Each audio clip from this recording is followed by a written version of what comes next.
Greetings from our team at Robare and Jones Wealth Management. This is Jack Jones, the managing partner, with our May monthly market update. Before I begin, I want to thank our clients for the trust and confidence that you place in us. The very best part of our day is time spent directly serving you.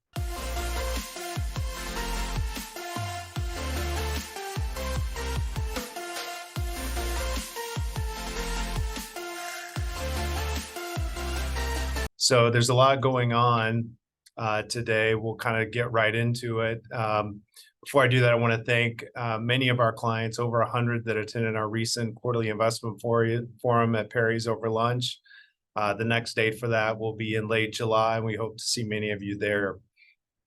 So again, a lot going on. Let's get into it.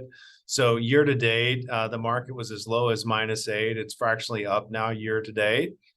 So markets are a little bit higher than they were at the end of the year.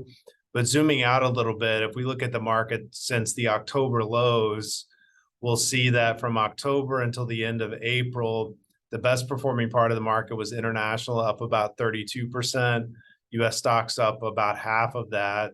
And this just ranks best to worst from January 22 to October 12th, and then from October 13th through the end of April of this year. So you'll see international stocks was among the worst, down through October of 2022, and then are among the best since then. So we're back to an environment where the largest stocks, specifically in the S&P 500, are dominating the return. So we'll see the top 5 stocks, and this is through the end of April. We're up 22%. The next 20 were up on average 17. And then you see the remaining of the S&P 500 down much less. So the mega cap stocks, specifically those in technology, are doing exceedingly well. In fact, through the end of April, approximately 72% of the S&P 500 return were just these few names. And in fact, if you want an even more exaggerated look at how big companies like Apple are, market cap of Apple is 2.6 trillion. The market cap of all public companies in the UK is the same, 2.6 trillion. And then the France and Germany market are 1.8 and 1.32 trillion respectively. So the market capital of Apple is greater than that of France or Germany's market. So one good thing that we see so far this year, that about 71% of S&P 500 companies are beating their earnings per share estimates. A headline matter that is being talked about much more is the debt ceiling debate. That's likely to come into full bloom if we don't solve it between now and the end of May. This is a look at 2 kind of high-profile times, 2011 and 13, when there was a debt ceiling standoff. Just to go back historically, it's been done 48 times, 49 under Republicans and 29 under Democrats. But these are some notable kind of late debt ceiling negotiation standoffs. And what this shows is the 3 months before the debt ceiling standoff and then 1 year later. So you'll see in 11, US stocks 3 months before were down, but then 1 year later up almost 10, bonds down 3 and up 7. And then the 2013 debt ceiling standoff, stocks were actually positive 3 months before, but then we're up 21% 3 months after, and bonds were more muted. So the Fed remains kind of center stage. We'll talk about that in a second, raising rates 10 consecutive times. We saw this last week. So again, in May, the Fed raised rates 25 basis points. And again, that's for the 10th consecutive time. If we look at where markets have historically been after the Fed finishes raising rates, we'll see it's pretty positive for different parts of the equities markets.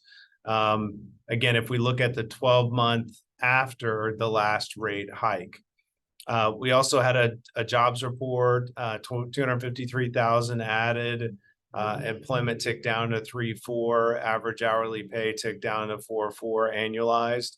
So overall, this is a good jobs number, not too hot, but still a pretty good number overall, but not so hot that the Fed is encouraged to continue to hike rates.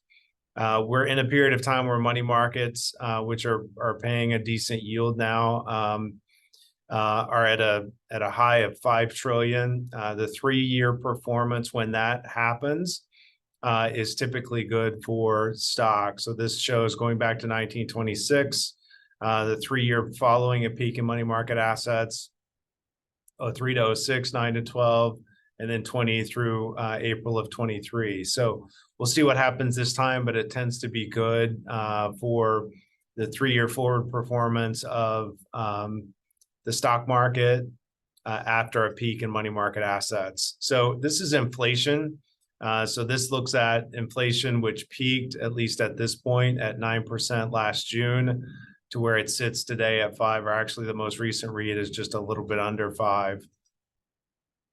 So bank failures are also making the news. 3 high-profile banks thus far. This shows you the market cap of those 3. Most recently, First Republic was taken over by JP Morgan. Again, that's another thing to continue to watch, whether there's a contagion effect there with other banks, whether one of the kind of broader economic implications is that capital is simply less free or more expensive, both of which would be negative for the overall economy. And speaking of the overall economy, there's still about 2/3 of economists believe that we will have a recession in the next 12 months. Inflation did cool to a 4.9 annual pace on headline recently. So again, that's still nowhere near the Fed's target of 2%, but it's a lot further or a lot lower than it was back in June of last year.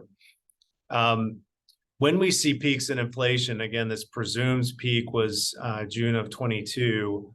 What you see on the last 12 months going back to 1934 on average for stocks and bonds is overall pretty positive. So if we can mark this as peak interest rates, that's pretty supportive of the stock market going forward. So we did just rebalance.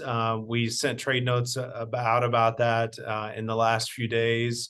A lot of what that did was get back to target. We did add some tech. We maintain our overweight to cash. We're still domestic heavy compared to international. And again, we sent detailed trade notes about that earlier this week. So feel free, if you didn't get that, let us know. So please contact us. These kind of comments are no substitute for talking to you directly about how all of these things impact you. So feel free to contact us, and please do not hesitate. So with that in mind, we'll close. Again, we want to thank you for the trust and confidence that you place in us. It is a joy and an honor and a blessing to serve you. If we can help you out in any way, please let us know. Until we see you again, be well and take care.